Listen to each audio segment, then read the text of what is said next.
Passion, drive, and patience. The formula for winning championships is also what keeps your ride or die alive. eBay Motors has everything you need to maintain your vehicle and level it up to peak performance. Superchargers, roof racks, exhaust kits, LED headlights, and more.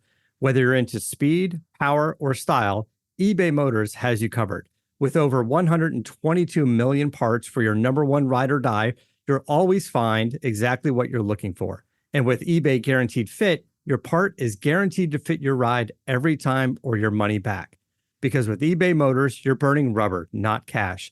With all the parts you need at the prices you want, it's easy to make your car the MVP and bring home huge wins. Keep your ride or die alive at ebaymotors.com. Eligible items only. Exclusions apply. See ebaymotors.com. Every team, every topic, everywhere. This is Believe. What's up, everybody? Welcome back to the Jello Jiggling podcast. I am your host, Ryan Ward. And the updates keep on coming, even though they're concerning as hell, if you ask me.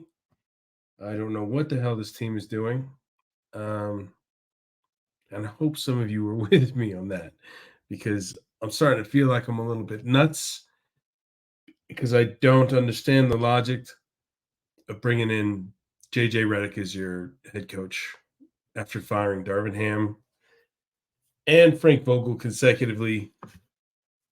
Yeah. So supposedly the Lakers or Pelinka wants a grinder for a head coach, whatever the hell that means. Because I think if you're a head coach, you kind of have to be that. You have to be a hard worker and somebody who's just like relentless and constantly in film room and all that. It's kind of a BS statement, if you ask me.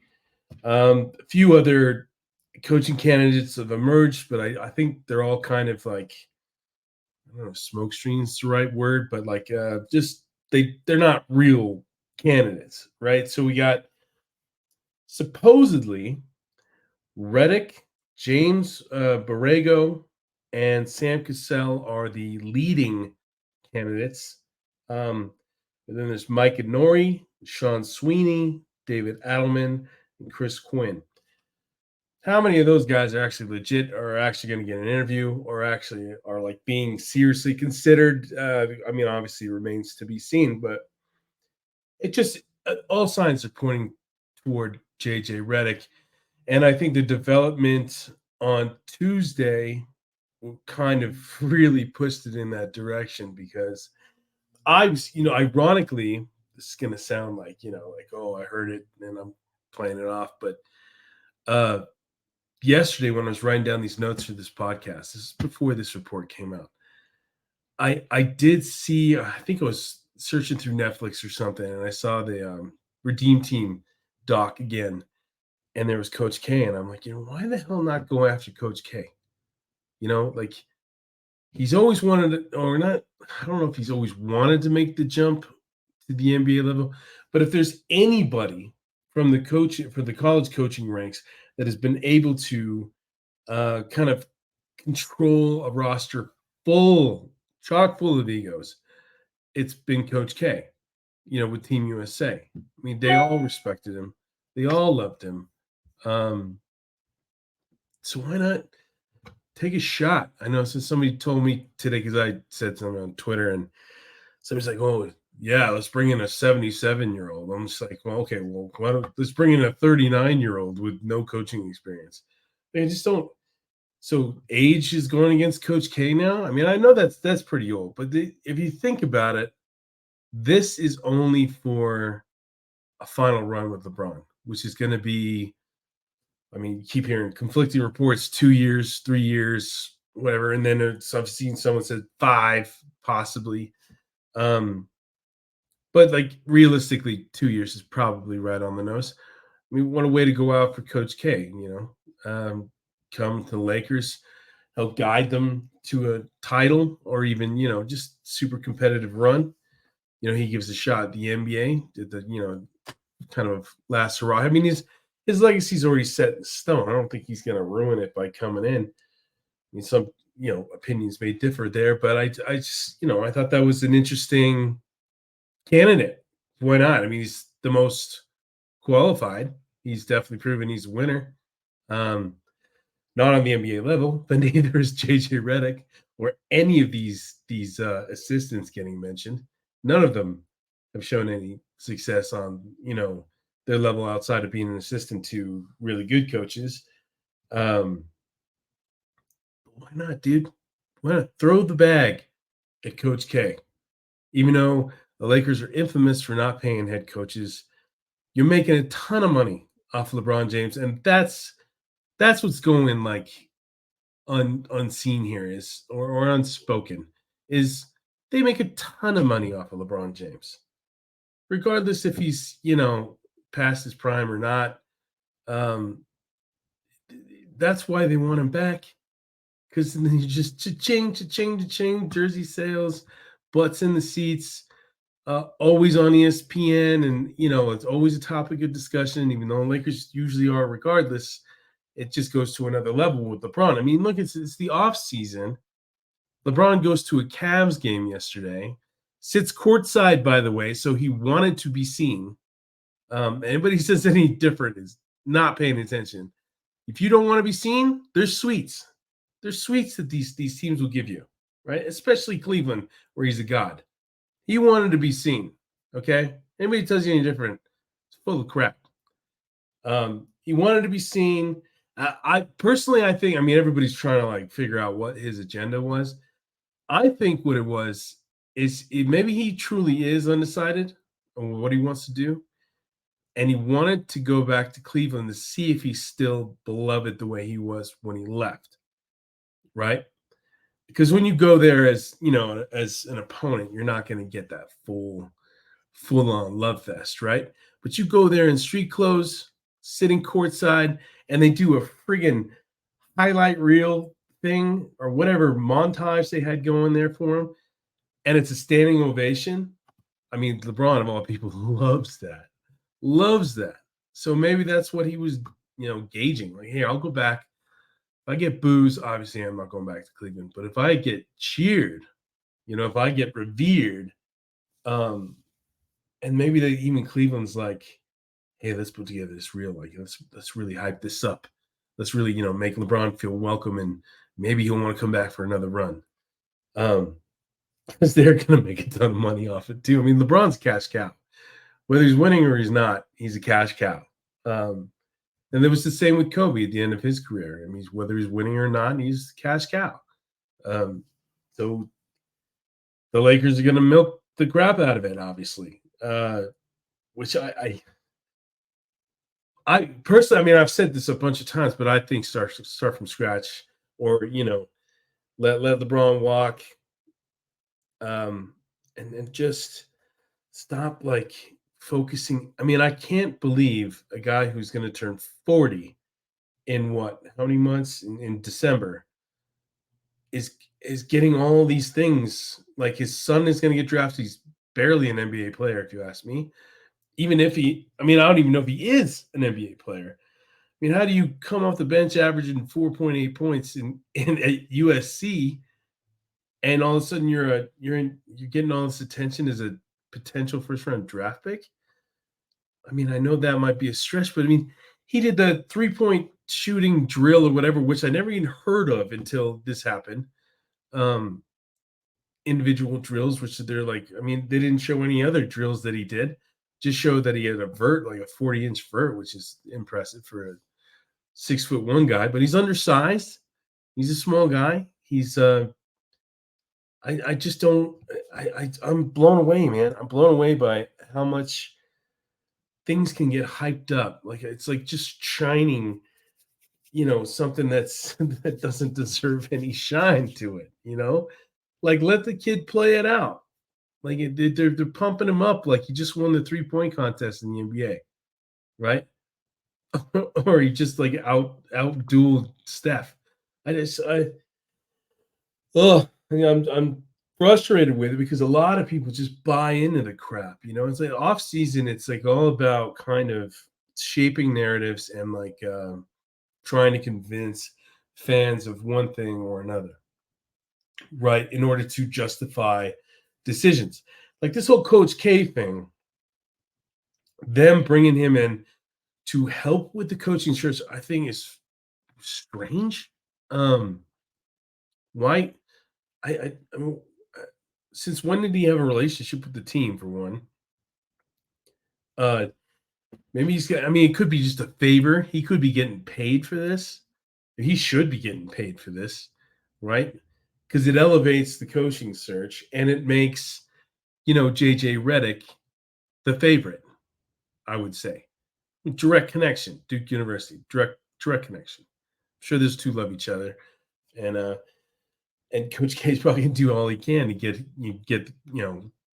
Redick hired as his first coaching gig, even though it's gonna be a disaster. But I don't know, man. It just the franchise is going in a very strange direction. They're going to hire a first year head coach with zero coaching experience, who has a podcast with the superstar on the team. I mean, is that going to continue if he gets hired? Talk about awkward and alienating the rest of your players. I don't see. There's just so much that can go wrong with how everything's coming together. Like JJ Redick loses the rest of the locker room, but LeBron's his only supporter left. Like, what if LeBron jumps off? I mean, it's just got signs of just absolute disaster. And bringing Bronny on too, the things LeBron said about Bronny last season, like what was that quote where he said that he could play on this team or something? I don't want to butcher it and take it out of context, but it was basically like kind of downplaying his teammates and just saying Bronny's that good where he could be on this team right now or something, which is clearly BS. Like, come on, dude. Like, no, he can't. If you can't even make it on USC, like, what are you going to do that on the Lakers and contend for a title? I mean, just picture, I've said this before, but picture Bronny getting his shake, and he's awful, right? Turnover after turnover, airball threes, it just gives you nothing when he gets on the floor. And LeBron just lobbies for him like a dad would and should, right? That's going to tear the team apart immediately. There's going to be a disconnect. There's going to be resentment. There's going to be guards on the team that are like, why the hell is this kid playing in front of me, right? And I'm not saying they're going to thrust him in the fire right away. I mean, I think Woj reported something like he's going to basically be a G League player to start his career, and that he should. But what if LeBron comes to front office? Hey, I want my kid to come up. I want my kid playing. I think he's good enough. I mean, what do you say then? I mean, they're bending over backwards for everything that he wants right now. His podcast co-host, his son. Like, I don't. Where's the line? There seems to be no line in the sand right now. I don't know. Passion, drive, and patience. The formula for winning championships is also what keeps your ride or die alive. eBay Motors has everything you need to maintain your vehicle and level it up to peak performance. Superchargers, roof racks, exhaust kits, LED headlights, and more. Whether you're into speed, power, or style, eBay Motors has you covered. With over 122 million parts for your number one ride or die, you'll always find exactly what you're looking for. And with eBay Guaranteed Fit, your part is guaranteed to fit your ride every time or your money back. Because with eBay Motors, you're burning rubber, not cash. With all the parts you need at the prices you want, it's easy to make your car the MVP and bring home huge wins. Keep your ride or die alive at ebaymotors.com. Eligible items only. Exclusions apply. See ebaymotors.com. What the hell the front office doing? It's almost like they just don't exist. And Jeannie Buss is just sitting there like, oh, as long as we're making money, we're okay. But I thought it was all about winning. I thought this franchise was all about winning. 17 titles, Boston could very well get their 18th this year, which drops the Lakers back down to second instead of tied for first. I mean, another thing is I don't think there is an ideal head coach out there. I really don't. I don't think there's a guy who's really going to come in and change everything.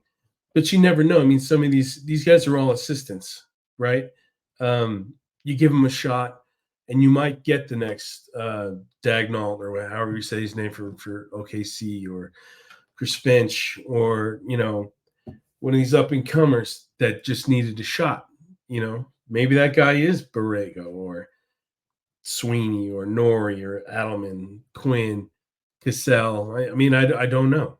Who knows? I just don't see the logic of bringing in a guy who has zero experience when your window is super duper small now.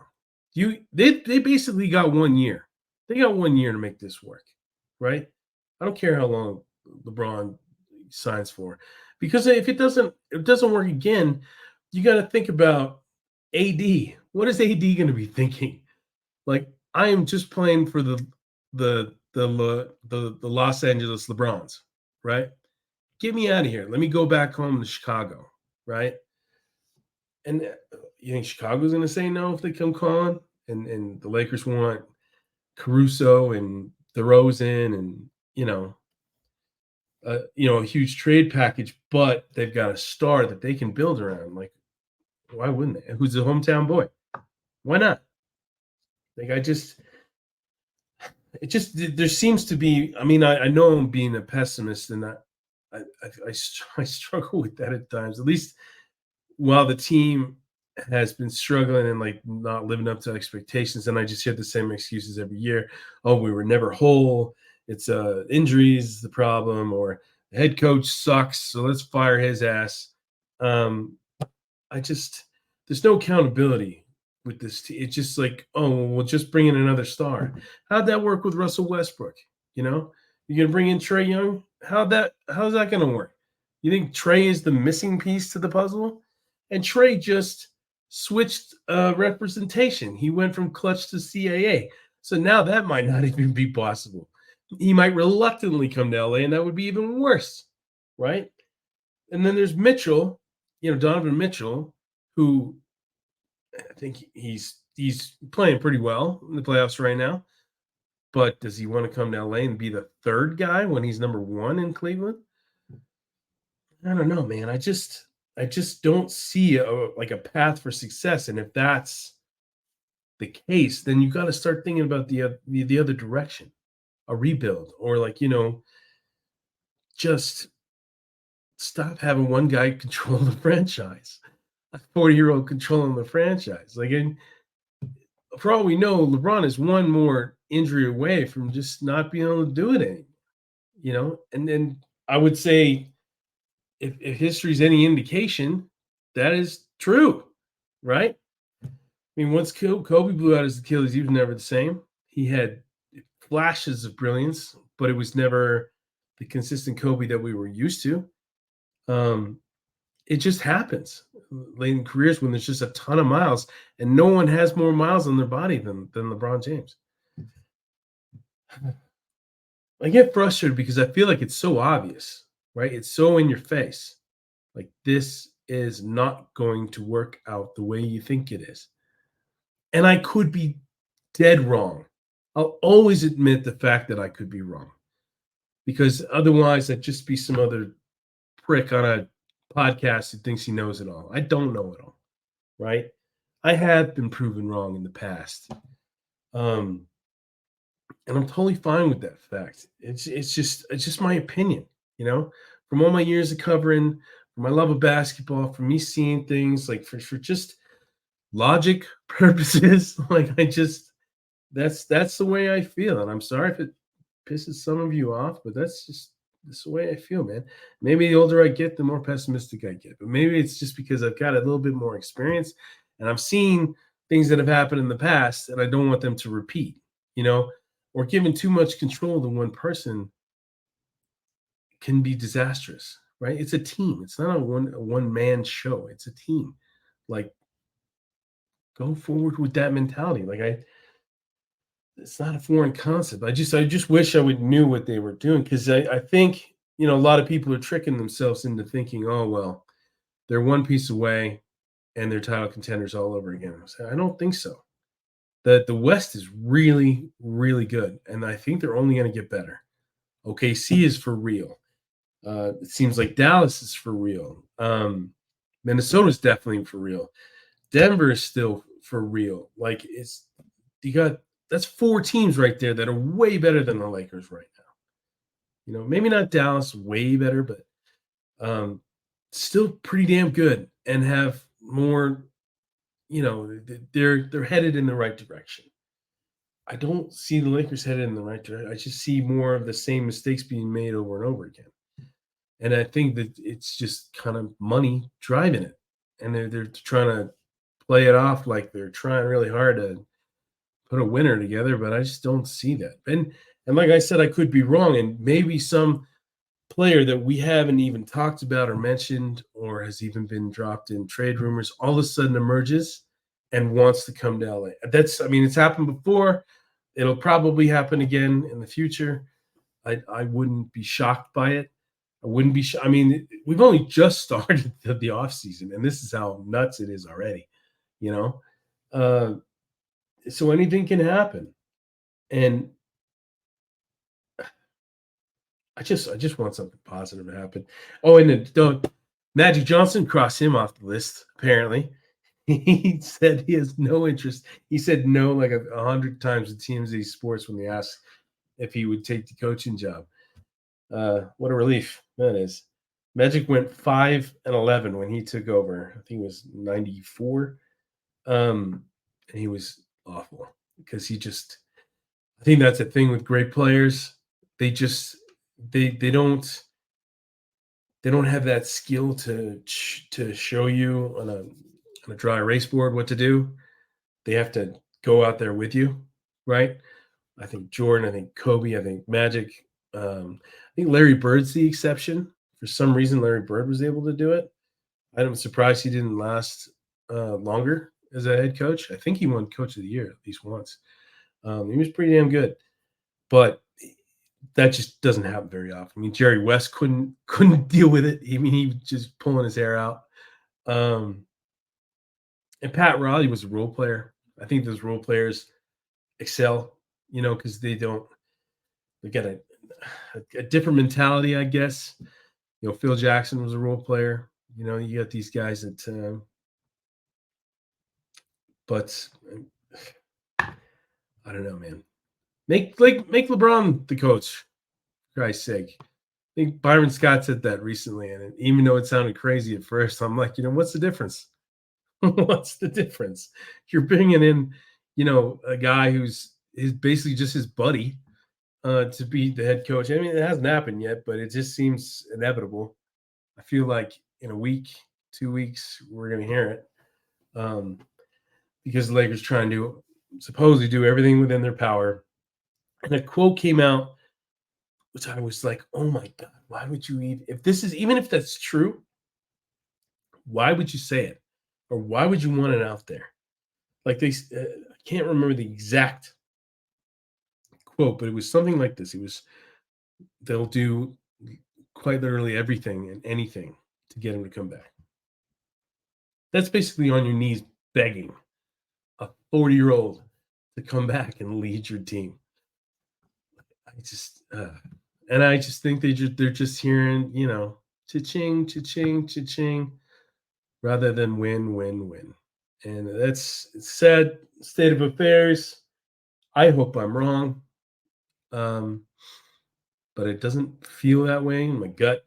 And I don't know about you guys, but I trust my gut. But one rumor I thought was kind of interesting, and I don't even know if it's really much of a rumor because there's so many other teams connected, but Brandon Ingram, it seems like the Pelicans are determined to trade him. And I think there was 4 teams connected so far. Cavs, Magic. What were the other 2? Cavs, Magic, Hawks, and there was one more. And I honestly, when I stepped back and I looked at it, I was like, whoa, every one of those teams makes sense. Everyone. And then somebody floated the idea of LA, but I don't think it's a serious rumor, at least not right now. But he would be interesting as a third option because he's clearly not a number 1. He proved that in New Orleans. I don't know if he's a number 2. I think he had not a raw deal in New Orleans because he had the opportunity to shine, but he just kind of didn't take it with Zion being out so much. And even him, he's had his fair share of injury problems. But anyway, interesting. Just another name out there. I wouldn't hate it. It depends on what they'd have to give up. I do think it's kind of sad that we've probably seen the last game that Austin Reeves is going to play for the Lakers unless he comes back in the future, because he's the only real trade chip that any team seems to want. And if this team is determined or like on their knees begging LeBron to come back, they're going to have to get another guy. That means Reeves is going to be a fall guy in a sense. Maybe Atlanta with Trey or DeJounte, Cleveland. It's sad because, what a great story. I think that's one of the things that sucks about the Lakers franchise is they're always striving for championship greatness, right? So these feel good stories, these unexpected, successes, like Caruso coming through the G League and being a success and just being a stud, and then he's gone because they didn't want to pay him or whatever the hell happened there. It seemed really strange that they would let him walk the way they did. That was a whole mess after the 2020 championship season. What a mess that was. But Reeves could be the next guy. There's so many former Lakers that I'm always like, damn, man, I wish that guy was still on the team.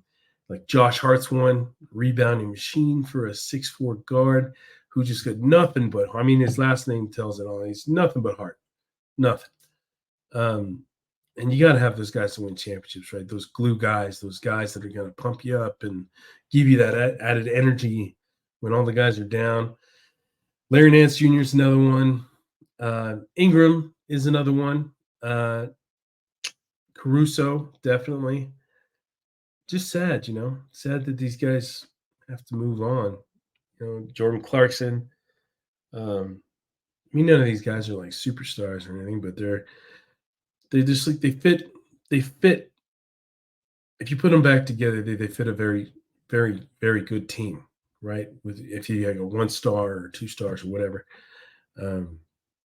Hart's proved that in New York. That guy's probably a household name there for sure now. He's done nothing but succeed since he left, which is a shame. It's a damn shame. But I guess that's the way it is when you have a team like the Lakers that, it is all about winning, or at least that's what they tell us, even in these moments where it seems like it's the opposite, where it's just about money. But like I said, I hope I'm wrong. We'll see. It's May 14th. God knows what's going to happen from here on out. LeBron has until the 29th to make a decision on his contract, and everybody opts out the last year of their deal if they are a valuable player. If not, and they probably don't have a market, they opt in, like Christian Wood. He opted in because he probably struggled to get another team. And he probably likes where he's at anyway, being a hometown kid and all.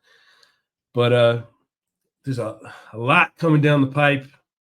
That head coach is probably that first box to check, and then we'll see where it goes from there. And then Bronny or the draft. And then it gets really interesting with LeBron and free agency after that. And if they make a move, if LeBron needs that reassurance of a third star, do they make a move before the 29th? I don't. Is that possible? Can they do that while the league is still going? No, it should be done by then though, because I think the finals started June 6th. But it'll probably just be a sweep of the Celtics with Denver, or I think it's either Denver or Minnesota that's winning it all. I don't think Dallas or OKC can hang with either one of those guys, either one of those teams. And I don't think Boston can hang with either one of those teams. Essentially, it's the finals right now for Denver and Minnesota. I mean, what a battle that's been back and forth. Both teams are just stacked and playing great basketball, but it'll be interesting to see what happens. But anyway, like I said, long way to go. It's just the beginning. So until next time, peace. Thank you for listening to Believe. You can show support to your host by subscribing to the show and giving us a 5-star rating on your preferred platform. Check us out at Believe.com and search for BLEAV on YouTube.